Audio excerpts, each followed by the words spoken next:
All right, I think we're here. Welcome to Getting Executive Buy-in for Training. I'm Jeff Toister. I'm joined today with Joe Pulichino, and both of us LinkedIn Learning authors. We'll talk about that in just a moment.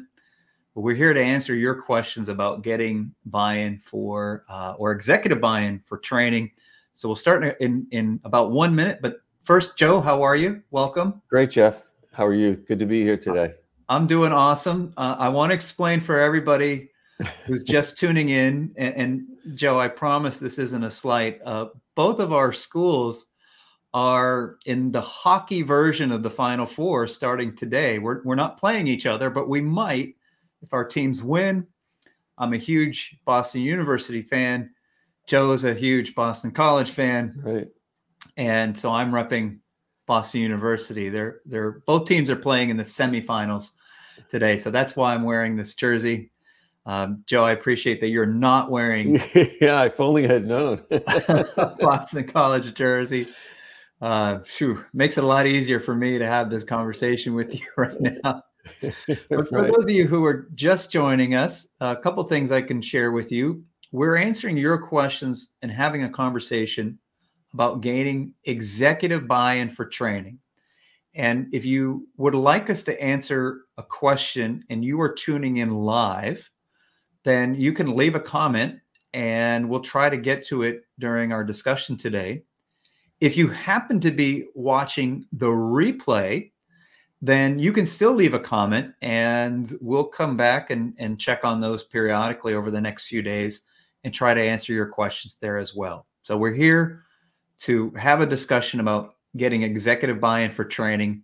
And before we dive into the conversation, maybe, Joe, we should just introduce ourselves. Sure. And let people know why we're here and what do we know about this whole executive buy-in business. So I'm going to put you on the spot. Do you mind going first? Tell the audience about yourself, Joe.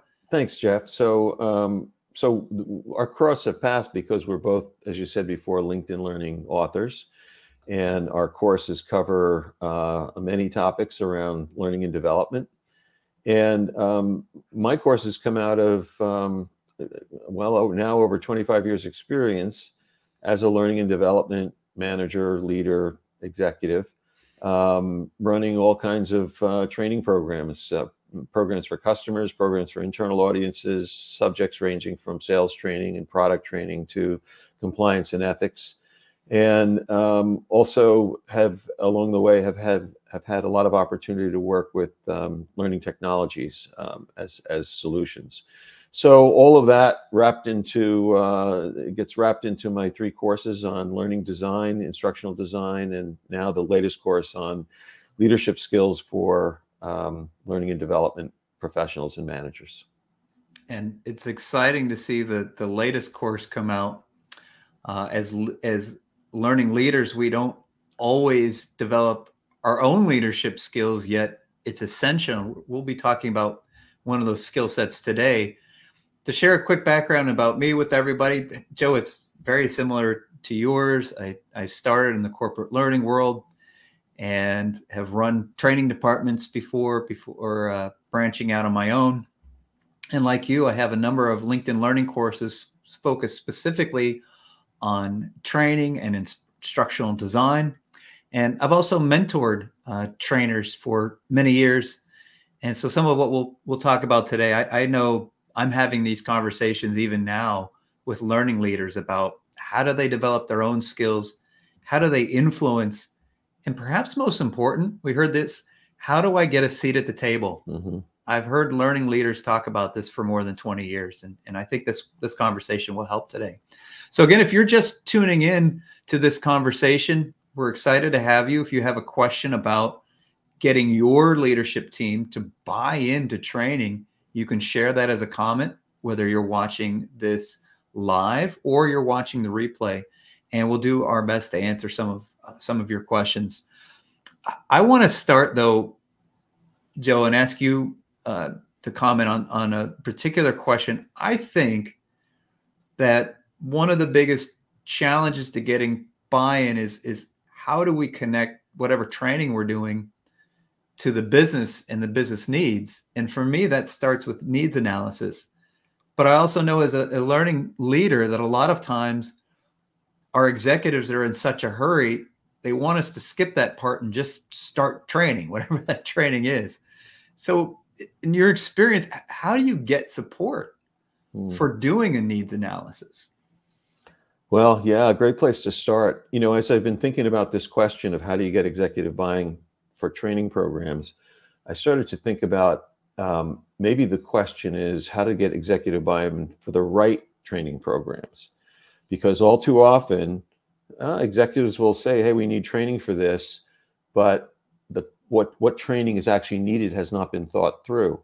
And, you know, they're in a rush, they want to get things done, and you're left rolling out a program that then just doesn't work. And this is where needs analysis comes in. You have to do a needs analysis to understand what people really need. The performance gaps, the skills gaps are more complicated in most cases than just than can be resolved with a training program. And in order to do a proper needs analysis, or even get buy-in to do a needs analysis, you got to understand your organization's business. You got to become a student of your organization's business so you can speak the language that the executives are speaking versus expecting them to speak the language of training. And you have to be the one who's conversant in how they speak about their business and their performance issues and their business results, so that you can position the needs analysis as one, a way to get the best return on the investment in the training, and two, to make sure you don't waste time and money and resources by doing something that doesn't work.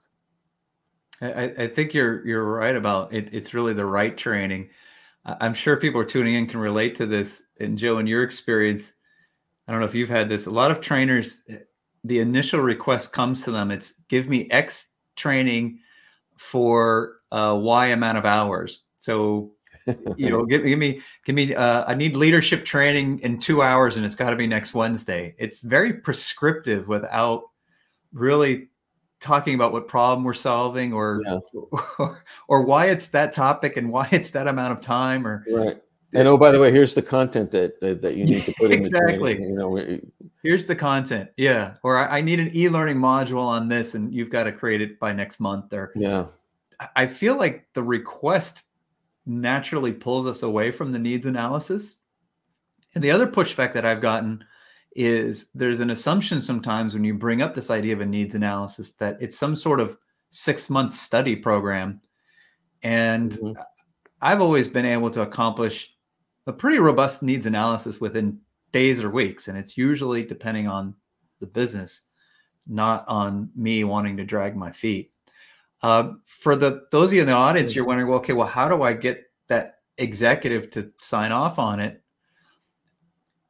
It does help if you understand any reluctance to do a needs analysis. And Joe, I think the positioning is let's get to the right training. I've also had a lot of success by doing a needs analysis without calling it needs analysis. And I'll give you a few examples. One, you touched on this. As a student of the business internally, I'm doing my needs analysis before a specific training need comes up. I'm understanding my audience. I'm understanding the business. So I'm shortcutting all of that. I don't have to redo that work.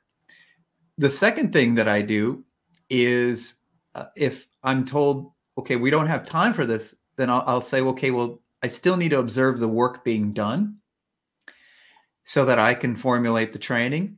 And that, to me, if I can pick nothing else, top 2 on my list is to go do an observation and observe the performance.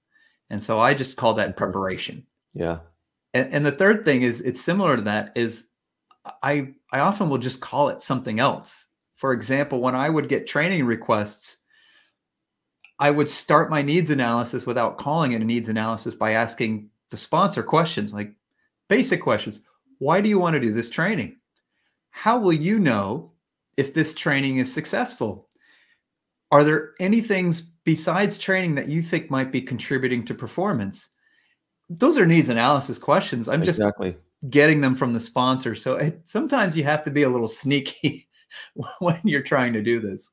Right. There's no sense in frightening anyone, but by thinking that this is going to be a huge science project. And you're right. The kinds of questions that you were just asking, just presenting, is exactly. I mean, that's a needs analysis, and no one needs to know that that's what it is, because the questions are really at the heart of it, and it's the stakeholders' answers that you get from those questions that are really going to fill the the glass with what you need to start work. So You touched on something else, and I want to kind of come back to this a little bit, which is the understanding the business. What are some practical ways to do that? As a trainer or a learning leader, we're always kind of thinking about our perspective, but how do we understand the broader business? What are some things yeah. practically that learning leaders can do?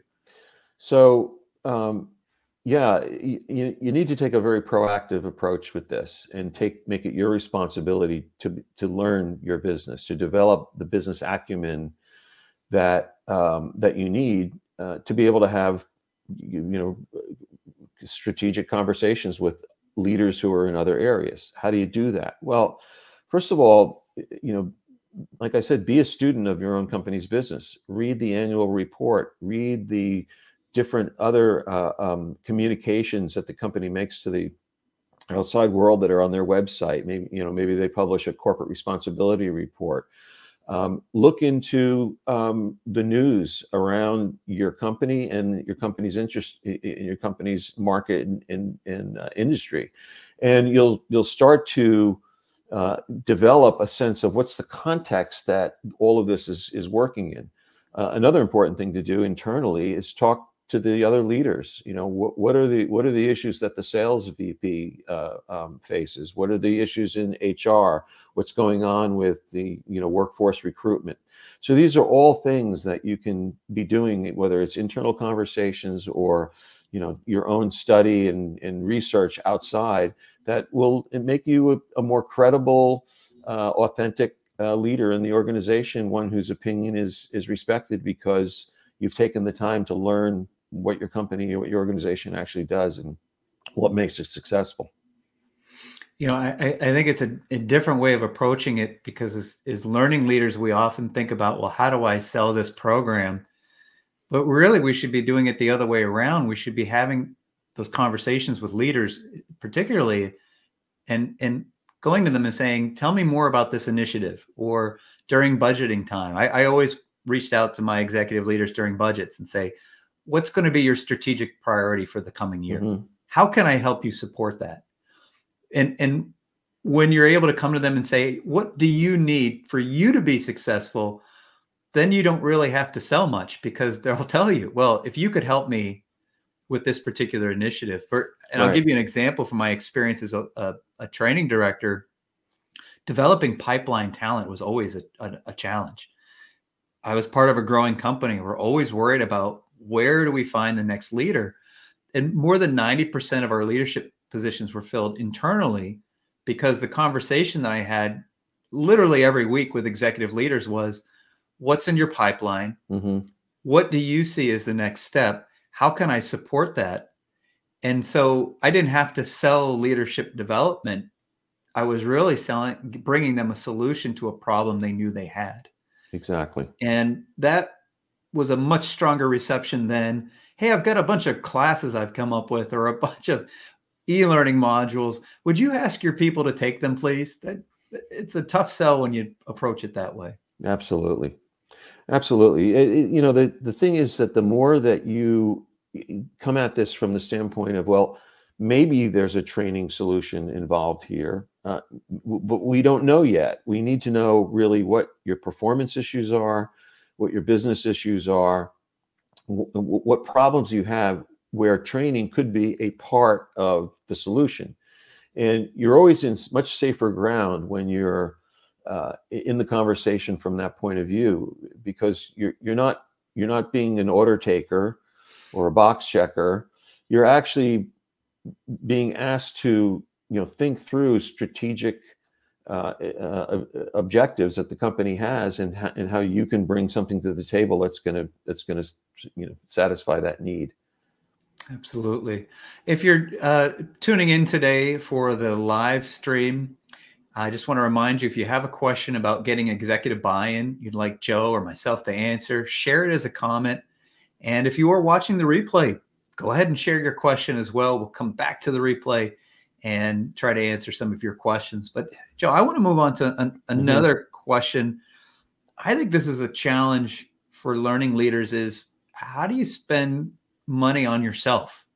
How do you find the time and money to invest in your own development?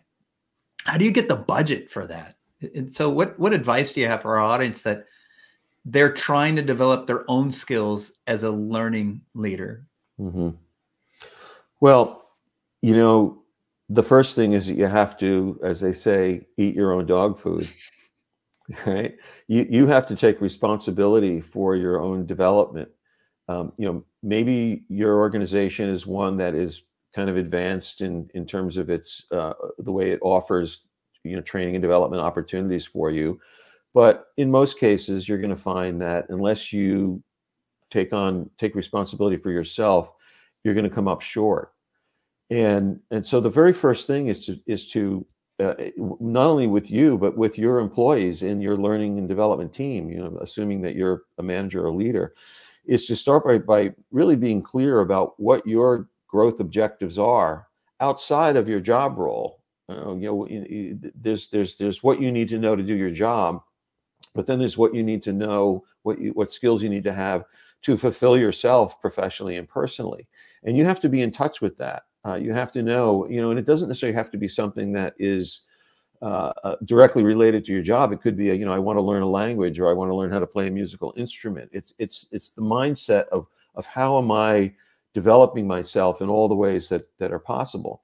And once you know that, the trick is to be able to show your leadership that any investment in your developing these skills and talents and knowledge domains is going to help you be a better employee that can contribute more in your job or to other people. So again, it's just like the needs assessment, tying your development to the company's business objectives. If you can get alignment between how you want to develop yourself and how you're going to contribute to the team and how that's going to make a difference, you've solved a lot of the problem. The second way is don't rely on budget to go out and have them give you training. I mean, there certainly might be cases where you have a tuition assistance program, or you have courses that you can take from a corporate library, but that's not the end of it. There are so many opportunities, increasingly, with ways to get training on, whether it's taking a LinkedIn Learning course or Coursera or Udemy or, you name it. There's lots of ways to come up to speed. And one of the last thing I would say about this makes it especially important that you're your own kind of registrar and record keeper, where, you're not just taking courses randomly, but you're actually building a portfolio of learning that you can access and return to. And so you're keeping track of your own development in a very powerful way. And again, I get back to the statement, we're learning professionals.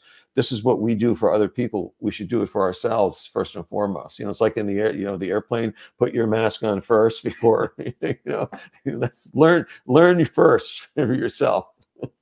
Well, and I think, Joe, that's the key, isn't it? It as a learning leader, you have to model the type of learning and professional development you expect from everyone else. If you aren't doing it, I think you lose a lot of your credibility. And more specifically, I really like an activity I call empathetic insight, which is ask yourself, why don't you have time? Why don't you have options? Why don't you have resources as the central person in learning? And if you're facing those obstacles, your audience is facing those obstacles too. You have to solve them for yourself before you can help your audience solve them. And, Exactly. And to give you an example, as a learning leader, I always took that problem-centered approach what is my skill gap? So I would do the gap analysis. What's the easiest, fastest way to resolve it? Mm-hmm. And I think you brought this up. I did not have a separate development budget for my learning department. We had the same budget as everybody else. Mm-hmm. We were expected to go through what everybody else did. And there were times we had to get really creative. And I discovered a lot of things by getting creative. For example, I learned that volunteering for stretch assignments at work was a great way to build skills. Yes, absolutely. And then all of a sudden, that doesn't cost a lot of budget. In fact, sometimes it saves budget. So that became one of our go-to development tools. I also learned that volunteering outside of work is a great way to build skills. You know, you go to your local nonprofit, they might let you do some stuff that your job won't let you do because the stakes are higher. Mm-hmm. But now I can build new skills doing that. And so just having that way of like, how do I solve this problem opened up new pathways and avenues that I can bring back and share with all of our other learners. So I'm with you. I think we've got to be the model. We've got, I think, a really important question here, and I want to bring this up here on the screen. Andrew is asking, if you're in a volume-based workforce, can you advise on how to keep training time sacred? And I think I could relate to this. I'm guessing Andrea is in a contact center environment. If you're not familiar, as an audience, if you're not familiar with WFM, I'm pretty sure that is referring to workforce management. In other words, how do we get all of our agents scheduled and ready to be taking those phone calls or emails or chats? And that's tough when you have a high volume coming in. Even when you schedule training, I've been a contact center training leader. You've got the training scheduled, it's all ready to go. And they say, sorry, volume's too high today. All hands on deck. So, Joe, I wonder if you've had questions or experience, even generally, how do you keep training on the calendar even when the operations are pulling at that time? Yeah, it's a great question, and this is a particular area of challenge with people who are expected to be on the phones, you know, resolving customer problems, et cetera, and their time is metered very closely around, you know, their talk time and how much time they're available. So you're trying to squeeze the training into that. This gets back to the whole conversation around needs analysis, is that if you don't, you know, how is the training going to be delivered, and what will make that delivery successful is a key part of your needs analysis, you know, research. And when you have a situation like this, you have to understand exactly how the workflow happens in these environments, because you have to design the delivery to fit into that. You can't expect that, well, this is just the best way to do it from a training standpoint, but then that won't work within this environment. And so no one takes the training. Well, then what problem have you solved, you know? And you know what, in my last, I dealt with this issue a lot in my last, my last job. And we had to do a few things in the way we designed the content for this audience that was a little different about the way we designed the content for the other audiences that we had. And sure, this was extra work, and sure, this was required, more course maintenance and whatnot. But we were able to show that in order for the training to work, we had to do it this way. And it involved things like making the training more flexible in terms of, we put things in smaller chunks so that it was easily consumed, like bit by bit. We made it possible to reschedule very easily, but still, keep track of completions and the importance of that. So there are things that you do, and that's what's critical. You got to understand the need, figure out what the context is, and then design accordingly and adjust your delivery to accommodate the business. Yeah, and Andrew, I would add that if that's happening constantly, it's a signal, painful signal, but a signal that we haven't established the value of that training. And so to echo Joe, as a contact center training, I always started by partnering with the workforce management team to schedule training in the most optimal time. It's not foolproof, but if they're on board from the beginning, and it's baked into the plan from the beginning, it is easier. The second thing is I want to establish the clearest need possible, because in most contact centers, workforce trumps training, but the contact center director trumps everybody. And so I want the contact center director being the one saying, this is the training we have to do, and here's why, which means I have to sell that leader on the value of it. And the third, Joe, I think you handled this, is I need to create the most flexible model possible, so I'm minimizing the disruption to the operation.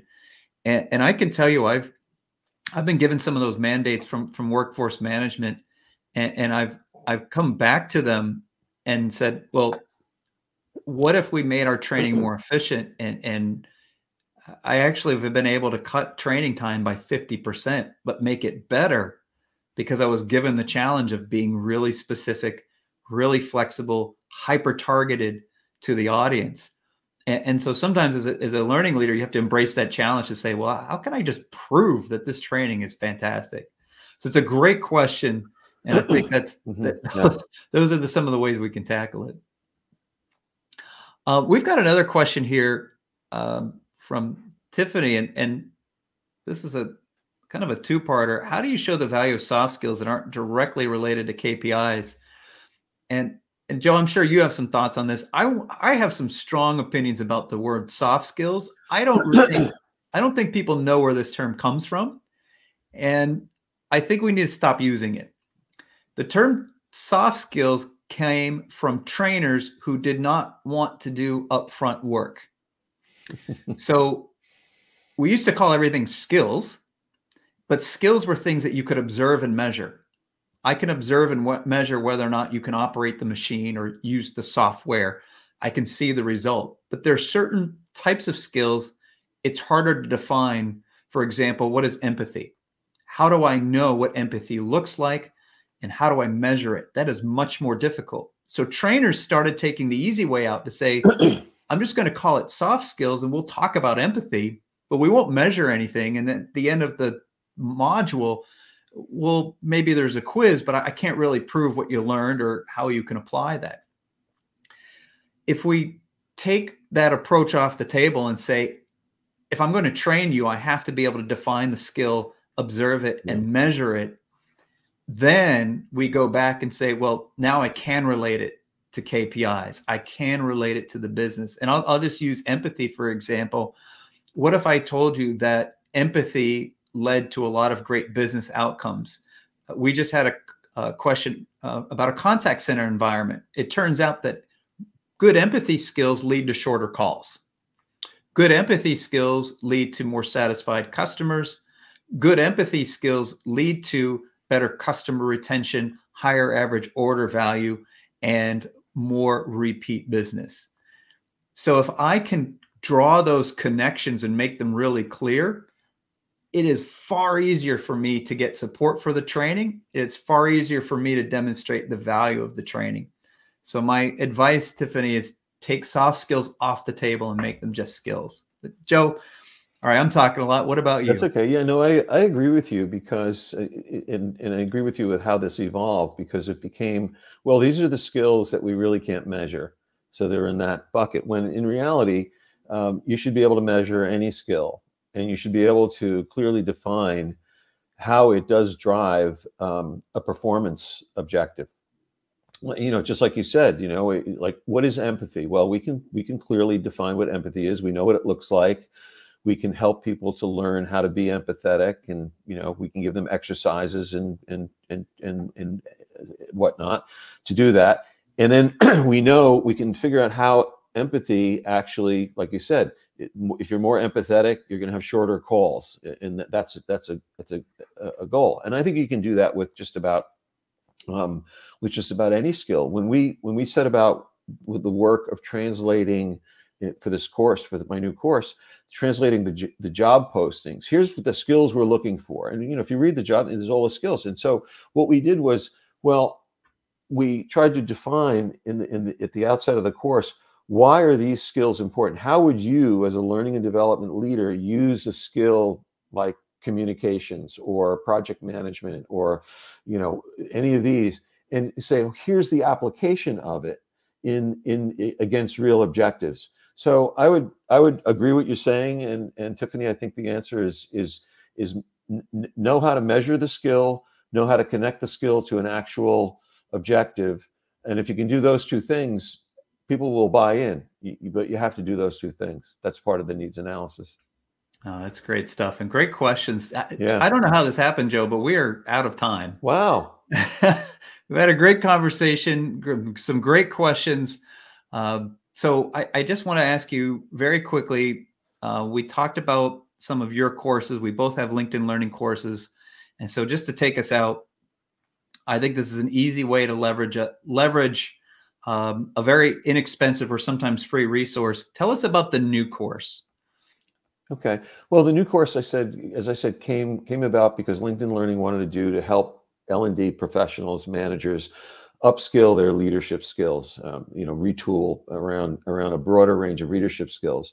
So what we did was, as I said, we investigated these job postings. We said, what are the key core leadership skills that people need? Business acumen, project management, finance and budgeting, communications and collaborations, and then what are the particular skills that L&D leaders need, or organizing the learning function, managing learning programs, doing needs analysis, et cetera. And the way that we structured the course was to I provide an overview of each of these topics, and usually in the form of a case study that I've been involved with, and then I ask people, if you think you need more, you can do a self-assessment about whether you need more training on this particular area, and then it leads them to recommended courses like the ones that you've offered, Jeff. So it's an opportunity for people to step back and say, what are the skills that I need? How would I evaluate myself based on the content that I'm being presented? And then how can I create a personalized learning plan to really fill out my scorecard and really get all the skills I need to take the seat at the table? Well, Joe, hopefully you can drop a link to that course in the comments, but we are completely out of time. Okay. Thank you all for tuning in today. Yeah, thanks very much. And Joe, thank you. I enjoyed the conversation. Yeah, good to talk with you, Jeff. Take care. Go Eagles.